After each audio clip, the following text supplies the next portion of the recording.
नमः।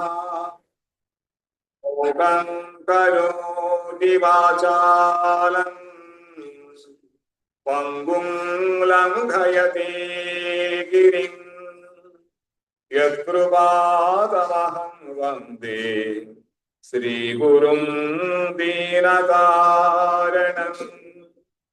आजानुलम्बितभुजौ कनकावदातौ संकीर्तनैकवितरौ कमलायताक्षौ विश्वम्भरौ द्विजवरौ युगधर्मपालौ वन्दे जगत्प्रियकरौ करुणावतारौ वंशी विभूषितकरा नवनीरदाभात् पीताम्बरादरुणबिम्बफलाधरोष्ठात् पूर्णेन्दु सुन्दरमुखादरविन्दनेत्रात् कृष्णात् परं किमपि तत्त्वमहं न जाने। राधे वृन्दावनाधीशे करुणामृतवाहिनी कृपया निजपादाब्ज दास्यं मह्यं प्रदीयताम्। वृन्दायै तुलसी देव्यै प्रियायै केशवस्य च कृष्णभक्तिप्रदे देवी सत्यवत्यै नमो नमः। नारायणं नमस्कृत्य नरं चैव नरोत्तमं देवीं सरस्वतीं व्यासं ततो जयमुदीरयेत्। श्रीकृष्ण चैतन्य प्रभु नित्यानन्द श्री अद्वैत गदाधर श्रीवासादि गौर भक्तवृन्द। हरे कृष्ण कृष्ण कृष्ण हरे हरे हरे राम राम राम हरे हरे। तमादिदेवं करुणानिदानं तमालवर्णं सुहितावतारम् अपार संसार समुद्र सेतुं भजामहे भागवत स्वरूपम्। శ్రీమద్భాగవతం ప్రథమ స్కందం తృతీయ అధ్యాయములో భగవత్ తత్వజ్ఞానాలయ ఎలా కలుగుతుంది, దానికి భగవంతుడి యందు మనకి ఉత్తమైన భక్తి కలిగి ఉండాలి. ఆ భక్తి కలగాలి అంటే భగవంతుడి యొక్క చరిత్రను మనం వింటూ ఉండాలి.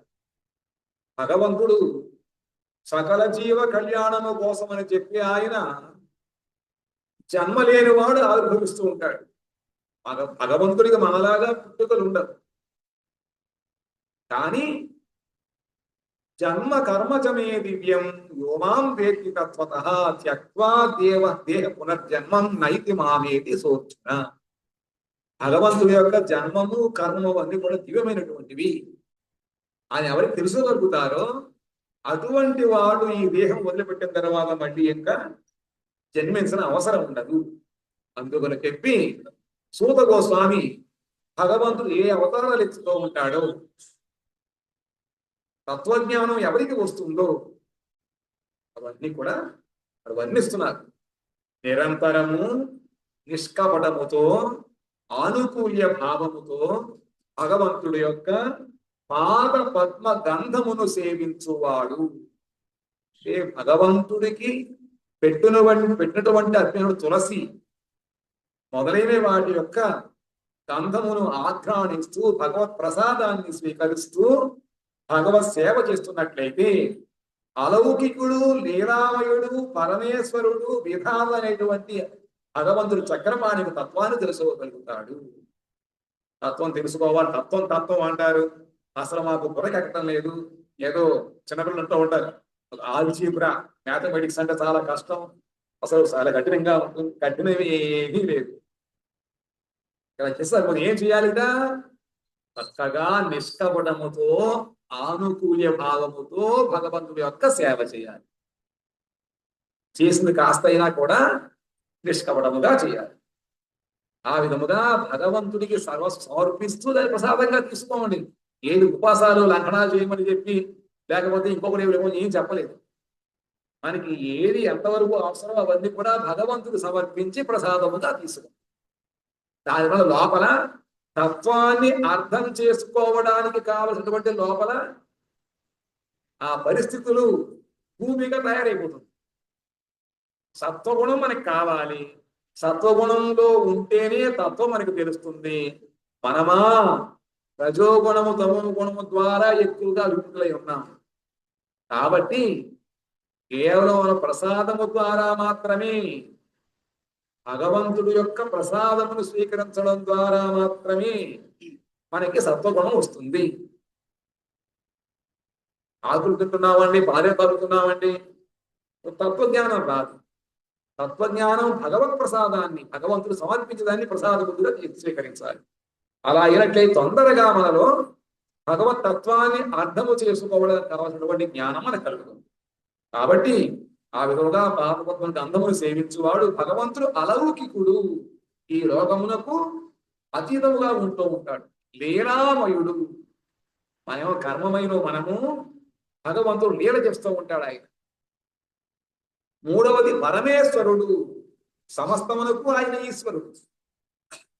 ఇంకా ఆయనే విధాత.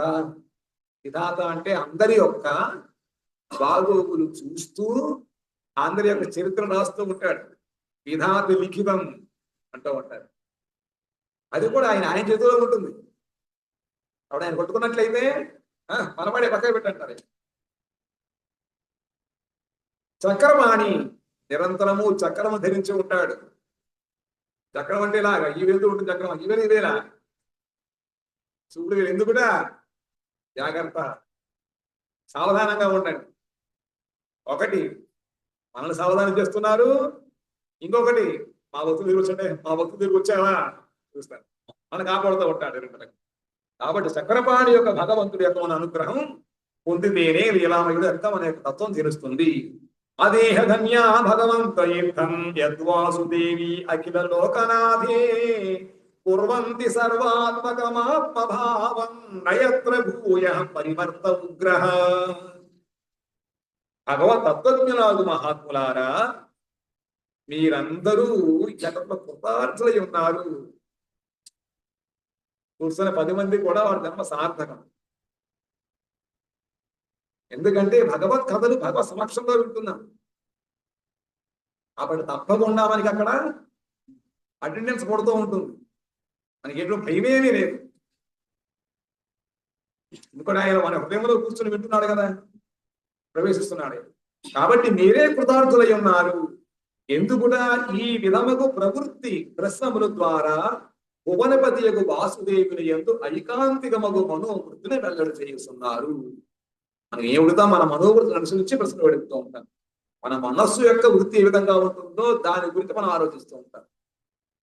ఇచ్చిన వాళ్ళు ఏమైతే నగలు పెట్టుకున్నారు, బట్టలు అడుగుస్తూ ఉంటారు. కానీ ఎవరైతే భగవత్ కథల దగ్గరికి వచ్చారో వాళ్ళు వింటూ ఉంటారు. కాబట్టి వాళ్ళు చాలా భాగ్యవంతులు. ఎందుకంటే భగవత్ కథల యందు మీకు ఐకాంతికమైనటువంటి మనస్సు ఉంది. కాబట్టి ఇట్టి నిశ్చల భావము కలిగినచో మాటి మాటికి గృహవాసాది దుఃఖ రూపము భయంకరములకు జనన మరణ పరంపర కలగదు. ఇదే విధంగా మీరు కంటిన్యూ చేస్తూ ఉండండి. ఎందుకంటే ఈ విధముగా మనం భగవత్ కథలు విన్నట్లయితే ఇక మళ్ళీ మళ్ళీ రావడం చెప్పుకున్నాం. పునరపి జననం పునరపి మరణం పునరపి జనని జఠరే శయనం. ఇది కాస్త దానికి ఆగిపోతుంది.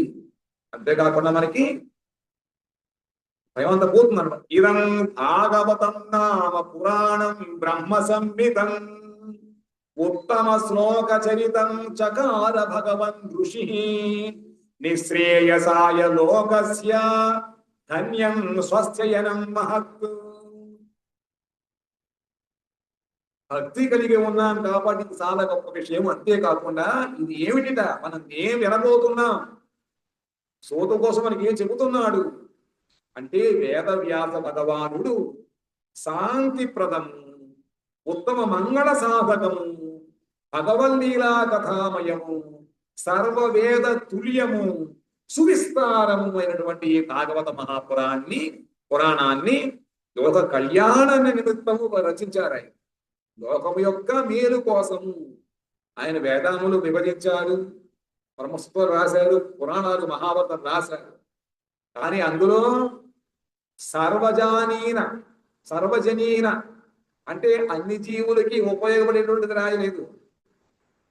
బ్రాహ్మణులు ఉన్నారు కాబట్టి మీరు సంయమన కర్మ చేయండి, క్షత్రియులు ఉన్నారు మీరు రాజ్యపాలన చేయండి, వైశ్యులు కాబట్టి మీరు చక్కగా పాడి పట్టాలని చూడండి అని చెప్పి వాళ్ళ వర్ణ ఆశ్రమం గురించి చెప్పుకొచ్చాడు. కానీ అందరికీ హక్కు ఉండేటువంటి, అందరూ ఆచరించదగినటువంటి ధర్మం చెప్పలేదు.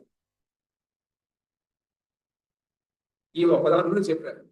అందుకనే ఇది మహాపురాణం లోక కళ్యాణము. లోకం అంటే కొంతమంది, లోక సమస్త సుఖినో భవంతు అంటే సరిపోయింది. అందరికీ ప్రయోజనంగా ఉండాలి. కాబట్టి అందరి కోసము ఈ భాగవతాన్ని మహా సువిస్తారముగా రాశారు. కాబట్టి ఏమిటో వ్యాస భగవాన్ రాశాడు. రెండు శాంతి ప్రదము. భాగవతం వింటే శాంతి కలుగుతుంది, మహాభారతం వింటే రక్తం వేడిపోతుంది.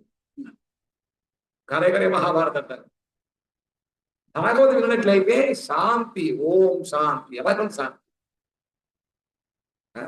శివుడు చెప్తున్నారు, హరినామం శ్లోకం, అది చివరి శ్లోకం. నామ సంకీర్తనం యస్య సర్వ పాప ప్రణాశనం ప్రణామో దుఃఖ సమనః తం నమామి హరిం పరం. ఆవిడ ఉన్నట్లయితే మనకి నామ సంకీర్తనము చేసేటువంటి క్షమత కలుగుతుంది. దాని ద్వారా సర్వ పాపాలు పోవడమే కాకుండా భగవంతుని పొందుతాం. అందుకని చెప్పి అటువంటి నామ సంకీర్తన ఈ భాగవతములో అడుగడుగునా ఉంది. భాగవతములో కేవలము భగవత్ తపస్సు చేయడం, భగవద్ గుణగణములు వినడము, భక్తుల యొక్క కథలు, ఇది తప్ప ఇంక వేరే ఏమని చెప్పలేము. అందుకని చెప్పి ఇది వింటే శాంతి కలుగుతుంది. యజ్ఞాగాలు చేయమంటే డబ్బులు కొడబెట్టుకోవాలి, పంతులు గారు రమ్మనాలి, మనం 1,00,000 రూపాయలు 2,00,000 చూపిస్తాడు బిల్లు, అప్పుడు చూస్తూ ఉంటాం. అక్కడ అశాంతి టెన్షన్ పెరిగిపోతుంది అక్కడ మన శాంతి. కానీ భాగవతం ఉంటే శాంతి కలుగుతుంది, శాంతి ప్రదము. రెండవది ఉత్తమ మంగళ సాధకము. మనం మంగళము కోసము, సోముల కోసం ఏ సాధన చేస్తామో ఆ ఉత్తమమైనటువంటి మంగళాన్ని ఇచ్చేటువంటి సాధన ఇది. ఏది వినడమే. రాసి కూర్చొని రాయింది అని చెప్పరు, ఎవరు చదవమని చెప్పరు, విండిపోతుంది. చదువుకోలేదు, మేము సంస్కృతాన్ని మేము ఉచ్చారణ చేయలేము, మాకు రాదు. వినడానికే, తప్పించుకోవడానికి ఛాన్స్ లేదు, వినదేవలసిందే. కాబట్టి ఉత్తమమైన సాధకము భగవల్లీలా కథామయము. అడుగడుగునా భగవద్గీతలు ఎక్కువగా ఉన్నాయి. కాస్త అప్పుడప్పుడు తత్వం చెబుతుంటారు తప్ప అంతా కూడా భగవద్గీతలే, అన్ని కథలే. వేద తుల్యము, వేదముతో సమానమైనటువంటిది. వేదమే, వేదసారమే. అటువంటి సువిస్తారముగా భాగవతాన్ని చక్కగా ఆయన లోకం అందరి కోసం రాశాడు కాబట్టి మీరు దాన్ని వినండి. తదిదం గ్రాహయామాస సుతమాన్నవతాం పరం సర్వవేదీతిహాసానాం సారం సారం సముద్ధృతం. అనంతరము సర్వవేద ఇతిహాసముల సారమును గ్రహించి, సర్వ వేదములు ఇతిహాసములంటే పురాణాది అవి, వాటి యొక్క సారాన్ని చక్కగా గ్రహించి ఈ శ్రీమద్ భాగవతమును జీరులలో శ్రేష్ఠుడు, జీరులలో శ్రేష్ఠుడు అంటే ఓర్పు కలిగిన వాళ్ళల్లో చాలా గొప్ప ధీరుడు, సంసారమును జయించిన వాడు. తనకు పుత్రుడు అయినటువంటి సుఖదేవుడికి బోధించాలి. ఎవరు? సుఖదేవుడు తండ్రి పేరు ఎవరు? వ్యాస భగవానుడే కదా. ఆయన సమస్త వేద ఇతిహాసముల సారమును చక్కగా గ్రహించి భాగవతాన్ని రచించి దాన్ని మొట్టమొదటగా ఆయన ధీరులలో శ్రేష్ఠుడు, ఉన్నది ఉన్నట్టుగా అందరికీ పంచిపట్టేటువంటి గుణము కలిగిన వాడు, చక్కగా అందరికీ వినడానికి యోగ్యముగా ఉండే విధముగా కీర్తించగలిగిన వాడు, విడమర్చి చెప్పగలిగేవాడు. అటువంటి తన కుమారుడు సుఖదేవ గోస్వామికి మొట్టమొదటి ఈ భాగవతాన్ని బోధించెను. సతు సంశ్రామయామాస మహారాజం పరీక్షితం ప్రాయోపవిష్టం గంగాయాం పరీతం పరమర్షిణి. ఆ సుకుడు మహర్షులచే పరివృతుడు, గంగా తీరమున పరమ వైరాగ్యము వలన ప్రాయోపవిష్టుడు అంటే మరణ పర్యంతరము ఆహారము లేకుండగానే కూర్చున్నవాడు. అందరూ ప్రాయోపవిష్టుడు. ప్రాయోపవిష్టుడు అంటే ఏమిటిట? ఆయన కూర్చున్నవాడు, ఆహారం ఏమీ తీసుకోవడు. ఎంతవరకు? పగలు రాత్రి తింటాడు, లేకపోతే 3 రోజులు 4 రోజులు. అలా కాదు. మరణ పర్యంతరము ఆహారము లేకుండగానే కూర్చున్నవాడు. పడుకోవడం లేకసేపు పడుకుంటామండి మానేసుకొని అలా కూర్చోడం. ఇప్పుడు అలా ఉంటుంది. వ్యాసదేవుడు మన సుఖదేవుడి కోసం కూర్చున్నాడు, పరీక్షిత మహారాజు కింద కూర్చున్నాడు. ఆ విధముగా ఇద్దరు కూడా, ఒక ఆయన బ్రహ్మరాజుడు, ఒక ఆయన విష్ణురాజుడు. విష్ణువు ద్వారా రక్షింపబడినటువంటి వాడు పరీక్షిత మహారాజు. నిరంతరము బ్రహ్మమును ఉపాసిస్తూ లోకమును ఎటువంటి లోకము లొంగకుండా ఉండేటువంటి ఆయన శ్రీ సుఖదేవుడు. ఇద్దరు కూడా చక్కగా ఆయన కీర్తన వింటున్నాడు. కాబట్టి ఆ విధముగా మహర్షుల చేత పరివృతుడు, గంగా తీరమున పరమ వైరాగ్యము వలన మరణ పర్యంతము ఆహారము లేకుండగానే కూర్చున్నవాడు అయినటువంటి పరీక్షణ మహారాజు ఈ శ్రీమద్ భాగవతమును వినిపించాను. తండ్రి వ్యాస మహర్షి సుఖదేవుడు చెబితే ఆ సుఖదేవుడు మహర్షుల సమక్షములో ఎంతో మంది మహర్షులు ఉన్నారు, మునులు ఉన్నారు, బ్రహ్మచారులు ఉన్నారు. అందరి సమక్షంలో చక్కగా ఆయన కీర్తించాడు. పరీక్ష మహారాజు దృష్టిలో పెట్టుకుని. ఎవరు? సుఖదేవ గోస్వామి. కృష్ణే స్వధామోపగతే ధర్మ జ్ఞానాదిభిః సహ కలవు నష్ట దృశామేష పురాణార్థోధునోదితః.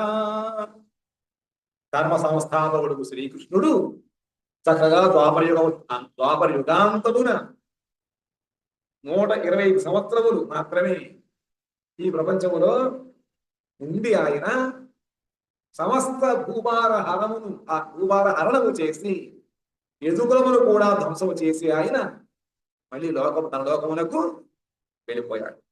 ఆ ధర్మ జ్ఞానాదులతో కూడా భగవంతుడు వచ్చి మేము ఉన్నాం, నీ కూడానే ఉంటాం. ఎవరు? ధర్మము జ్ఞానము అది భగవంతుడు కూడా ఉంటాయి. వాళ్ళు వదిలిపెట్టి ఉండవు. నేను కూడా ఇప్పుడు బాగోలేదు, కలియుగం చెప్తున్నావు కదా నువ్వు, నేను కలియుగం ఇక్కడ ఉండవు అంటే భగవంతుడు కూడా వెళ్ళిపోయాడు.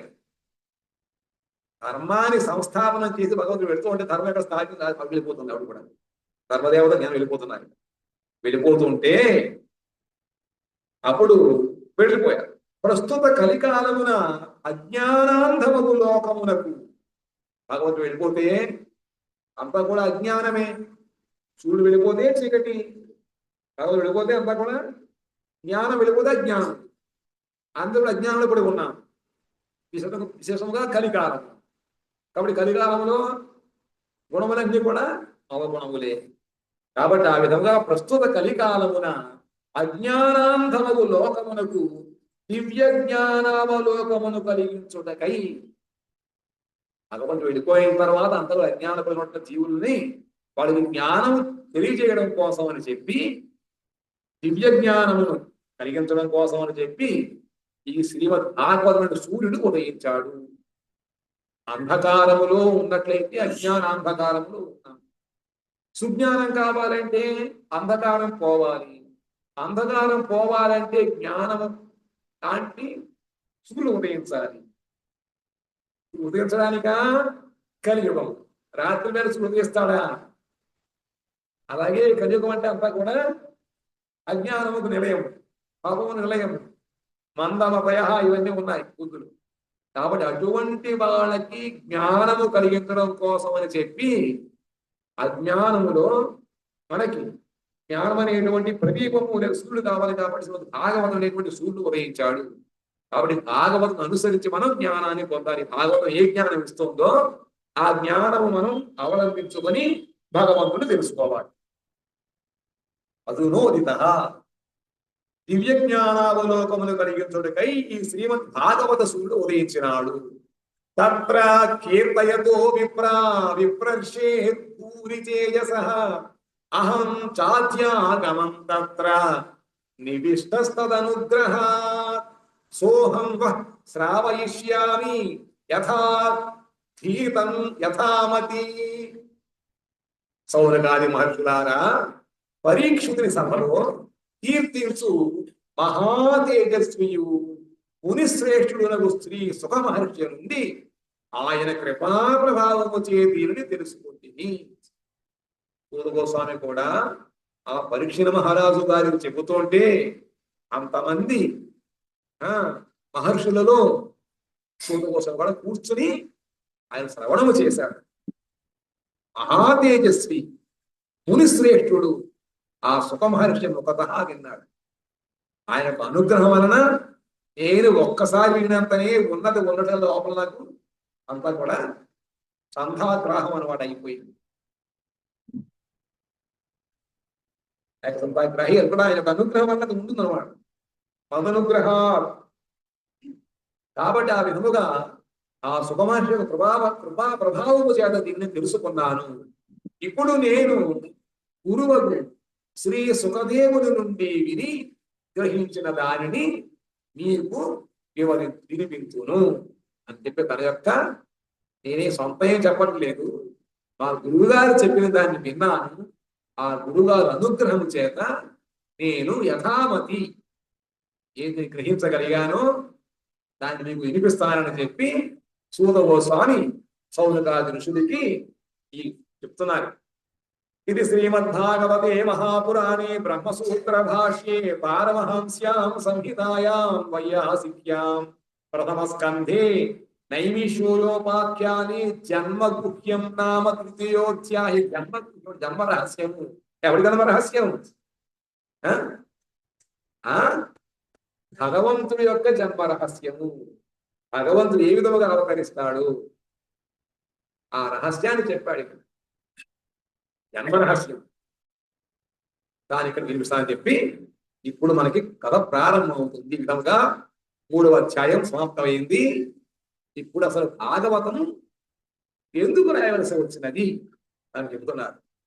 అది చతుర్థోధ్యాయ శ్రీ సౌనక ఉవాచ ఇది భువానం సంస్తూయ మునీనాం దీర్ఘసత్రినాం వృద్ధః కులపతి సూతం బహుర్చః సౌనకో బ్రవీత్. సౌనకుడు పలుకుతున్నాడు. పూర్వం చెప్పాడు కదా, మరి ఒక ఆయన చెప్తుంటే సరిపోయిందా? మన ప్రశ్న అడుగుతూ ఉండాలి. ఆ ప్రశ్న ఎలా ఉండాలిగా? చెప్పేటువంటి విషయానికి కలిగి ఉండాలి, సంబంధం కలిగి ఉండాలి. ఎందుకంటే ఒక ఆయన చొప్పదని ప్రశ్న చొప్పదని తెలుసా? చొప్పదని ప్రశ్న అంటే నీకు అర్థమైందంటే అర్థమైపోయింది. ఏమైందిరా అంటే ఒక అనుమానం. ఏమనంటే గురువు గారు చొప్పదలు ఇంత పెద్ద పెద్దగా ఉంటాయి, పొడుగ్గా చదువు కావాలి అనమాట. ఆవు ముఖమే చిన్న ముఖం ఉంది. ఇంత చిన్న ముఖం ఎక్కడ చూసింది? ఇది మనకి జ్ఞానం కావాలా? తెలియట్టు నవ్వుతూ తిరుగుతుంటే పనికొచ్చే ప్రశ్న వేయాలి తప్ప ఈ ప్రశ్నలు వేస్తే అలాగా. అందులో అర్జునుడు కానీ సౌనిక దృష్టిలు కానీ వాళ్ళు వేసేటువంటి ప్రశ్న లోకమునకు మంగళకరముగా ఉంటుంది, ఆత్మ కళ్యాణము కొరకు చెబుతారు.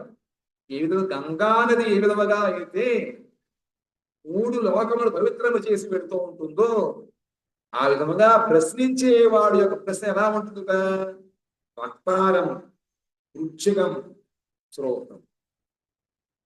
అడిగిన వాళ్ళకి, ఎవరు అడిగారో వాళ్ళకి శుభం, ఎవరు చెప్పారో వాళ్ళకి శుభం, మిగతా విన్న వాళ్ళకి కూడా.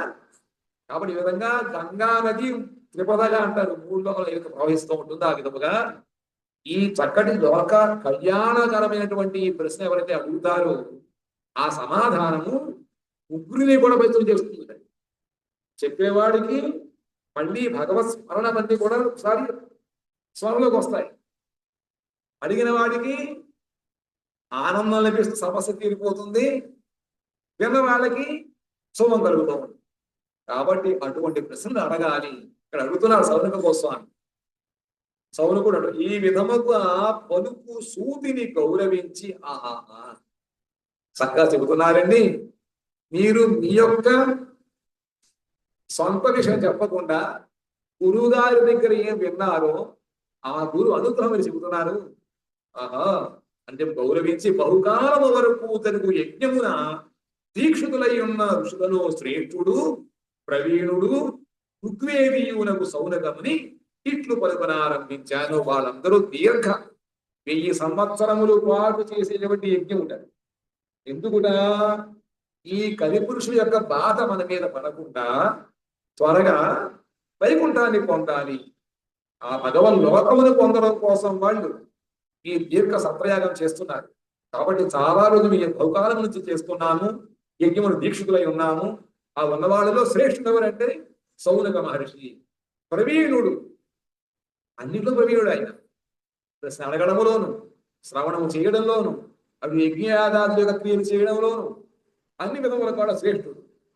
అటువంటి శ్రేష్ఠుడు ప్రవీణుడు ఋగ్వేది, ఋగ్వేదం బాగా తెలుసుకున్నవాడు అయినటువంటి సౌనకుడు ఈ విధంగా అడుగుతున్నాడు. సూత సూత మహాభాగా వదను వదతాంబరా కథాం భాగవతీం పుణ్యాం యదాహ భగవాన్ సుఖః. అయ్యా ఓ సూత సూత మహాభాగా, సూతుడా పరమ భాగ్యవంతుడా, ఈ వక్తలలో శ్రేష్ఠుడు, చెప్పేవాళ్ళలో గొప్పవాడు. చక్కగా నువ్వు చెప్తూ ఉంటే మాకు నిద్ర రాదు. పదం చెప్తే చక్కగా చెప్తారండి, బాగుందండి, నేను చక్కగా నిద్రపట్టిందండి.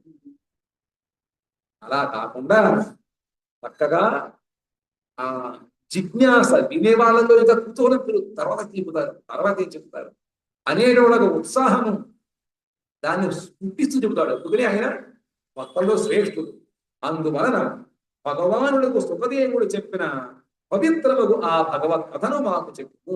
కాబట్టి మీరు చక్కగా శ్రేష్ఠుడు కాబట్టి మీరు గురువు గారు చెప్పేది చెబుతారు కాబట్టి భక్తులు శ్రేష్ఠుడైనటువంటి ఆగము భగవానుడు ఎవరు సుఖదేవుడు చెప్పినటువంటి ఆ పవిత్రమైనటువంటి భగవత్ కథను మాకు చెప్పవలసినది అని చెప్పి అందరూ సిద్ధముగా ఉన్నాము అని చెప్పి వాడి యొక్క సమ్ముఖత్వాన్ని వినిపిస్తున్నాడు. కస్మిన్ యుగే ప్రవృత్తేయం స్థానేవా కేన హేతునా కుత సంచోదితః కృష్ణః కృతవాన్ సంహితాం మునిః.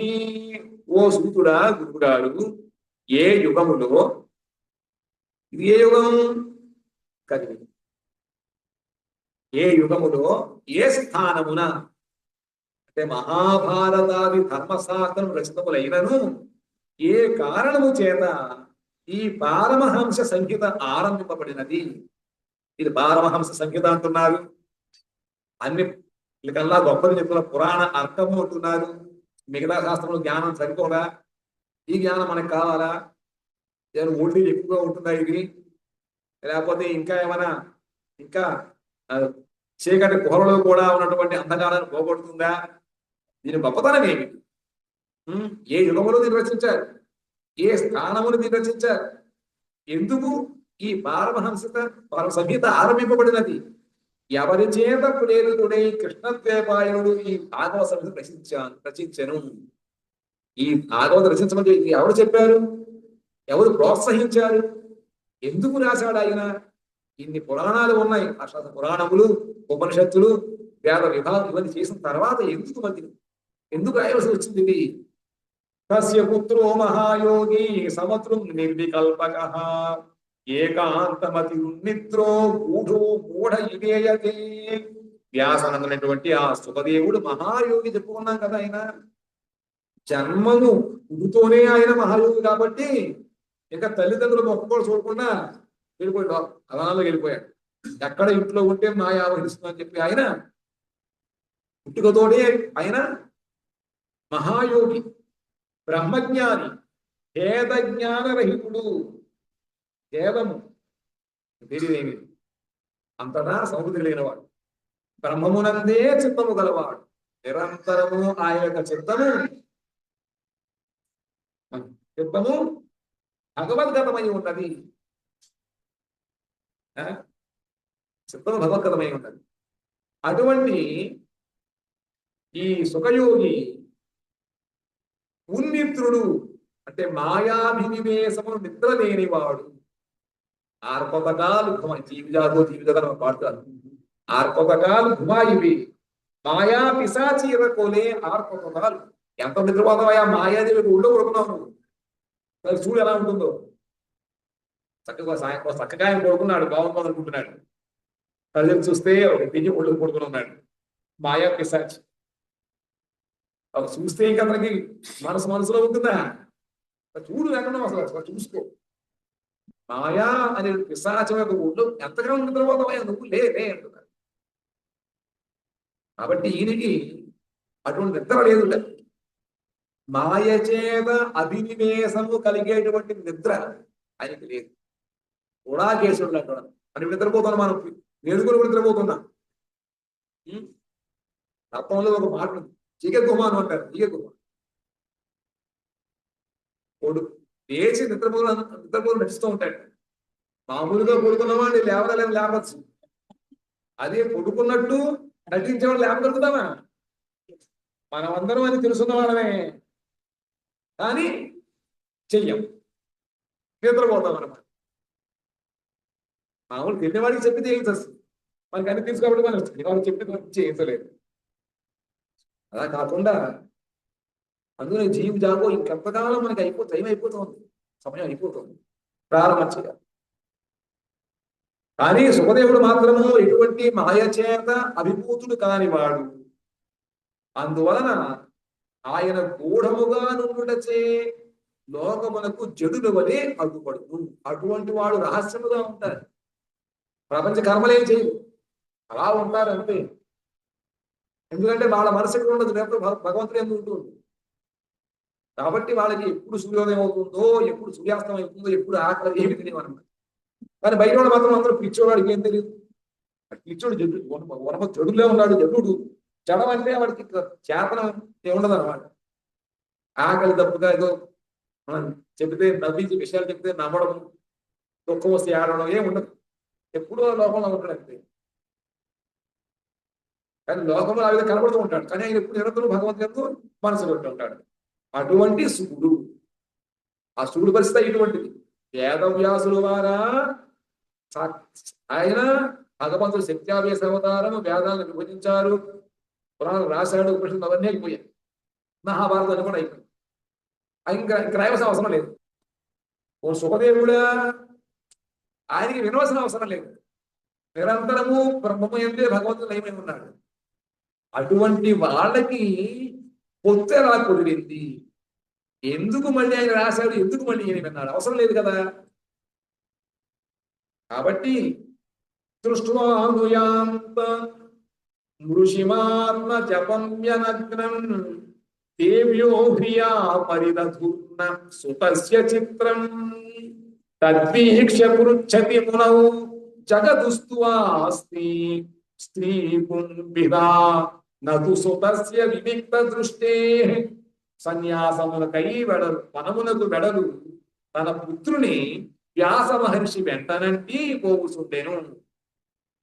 జన్మించాడు, వెళ్ళిపోతున్నాడు. వెనకాల ఒరే ఉండరా వెళ్ళిపోతున్నావు ఏమిటో వెనకాల నడుస్తున్నారు తండ్రి గారు. కాబట్టి ఆయనేమో సన్యాసం అనేటువంటి అంటే సమ్యక్ న్యాసము పరిపూర్తిగా భగవంతుడి యొక్క ధ్యానం చేయడం కోసం ఆయన వెళ్ళిపోతున్నాడు సుఖదేవుడు. ఈయనేమో పుత్రుల మామూలు మన వ్యామోహం కాదు. అక్కడ పుత్ర వ్యామోహం అంటే చాలా మంది వ్యాసులకు మోహం వచ్చిందంటారు. అది వ్యాసుడు స్త్రీ పురుష భేదం ఉందంటూ ఉంటారు. అది తప్పది. ఆయన పరమభాగవతంతో భగవంతుడి శక్తి వేసి అవుతారు. ఆయన వెళ్తూ కూడా వెళ్తున్నాడు. ఆ విధముగా వెళుతూ ఉంటే జలక్రీడలాడు అప్సరసలు నగ్నముగానున్న సుఖదేవుని చూచియు వస్త్రమును ధరింపలేదు. వ్యాసమని చక్కగా వస్త్రాభరణాలు అవన్నీ ఉన్నాయి. సుఖదేవుడు అప్పుడే పుట్టాడు, పుట్టిన వాళ్ళతో వెళ్ళిపోతున్నాడు, నగ్నములుగా ఉన్నాడు. ఆ వెళ్ళేదారి మధ్యలోనేమో ఒక సరస్సులో ఈ ఎవరు అప్సరస్సులు స్నానం చేస్తున్నారు. సుఖదేవుని చూసి వాళ్ళకి సిగ్గు కలగలేదు, సిగ్గులు వెళ్ళిపోతున్నాడు. కానీ వస్త్రములు ధరించి ఉన్న వ్యాసుని చూచినంతనే వారు సిగ్గుచే వస్త్రములు ధరించిరి. వెళ్ళిపోతూ ఉంటే కానీ వెనకాల వస్తున్నాడు వ్యాస మహర్షి, బట్టలు అవన్నీ ఉన్నాయి. ఆయన చూసి వెంటనే సిగ్గుతోటి వీళ్ళు బట్టలు పెట్టుకున్నారు. ఈ ఆశ్చర్యమును చూచి వ్యాసుడు ఆ స్త్రీను ఇట్లా చేయుటకు కారణం అడిగాను. అప్పుడు వారికి ప్రత్యుత్తరం ఇచ్చింది, నీ దృష్టిలో ఇంకను స్త్రీ పురుష భేదము ఉన్నది, కానీ నీ పుత్రుని పవిత్ర దృష్టిలో ఈ భేదము లేదు.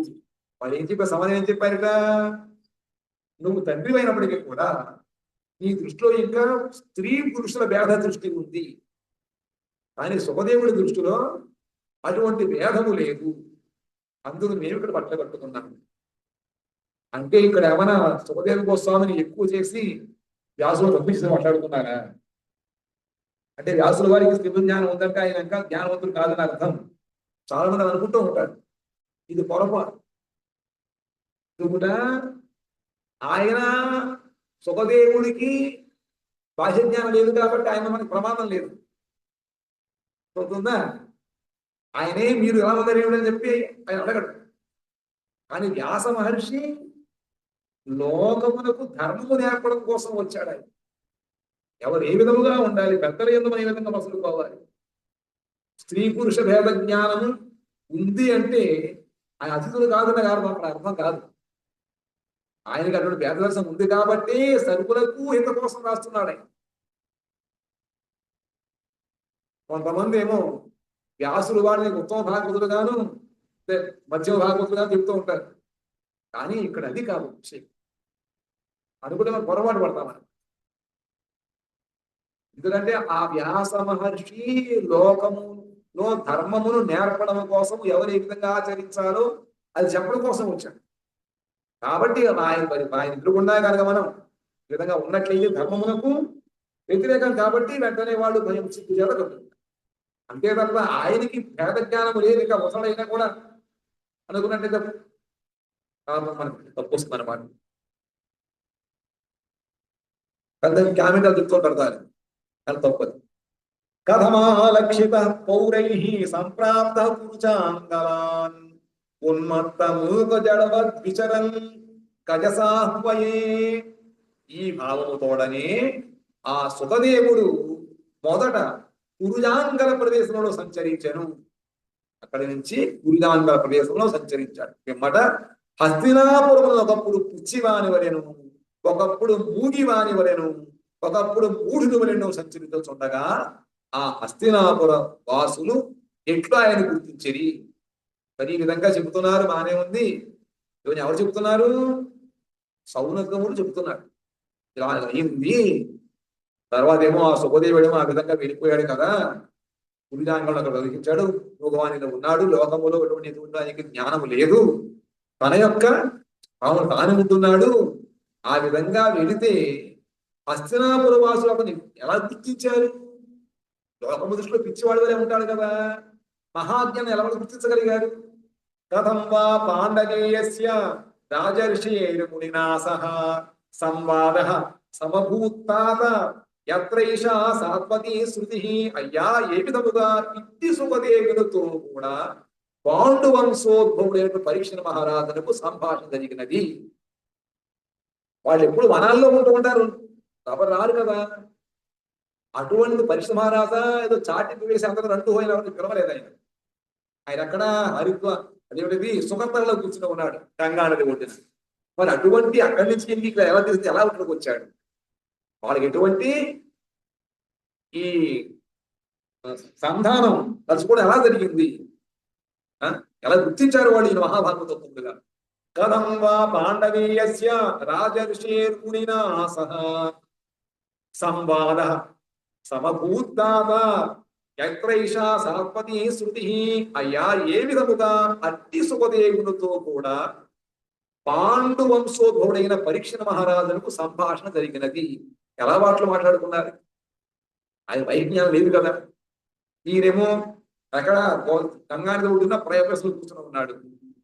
మరి ఎలా ఇద్దరికి కూడా కలయిక జరిగినది, సంభాషణ జరిగినది. ఆ సంభాషణ ఫలముగా ఈ భాగవత సంగీతం వెలువడినది కదా. ఆ విధముగా ఒకళ్ళు మాట్లాడుకున్న కారణముగా ఈ పరీక్ష మహారాజు ప్రశ్నించడము, సుఖదేవి కోసం సమాధానం చెప్పడం, ఆ ఇద్దరి యొక్క మాటల సందర్భంలో ఈ భాగవతము వెలువడింది కదా. కాబట్టి ఇంత పవిత్రమైనటువంటి ఈ భాగవత గ్రంథం వెలువడడానికి పెట్టి సంభాషణ ఎలా జరిగింది వాళ్ళకి. ఆయన వనాలు తిరుగుతున్నాడు, తండ్రి పిలిచినా కూడా పలకలేదు. ఎవరు? సుఖదేవుడు. అటువంటి సుఖదేవుడు పరీక్ష మహారాజు ఎలా కలుసుకున్నాడు? వాళ్ళు రాజుల దగ్గర రారు, ఇక్కడ వనాల్లో ఉంటూ ఉంటారు.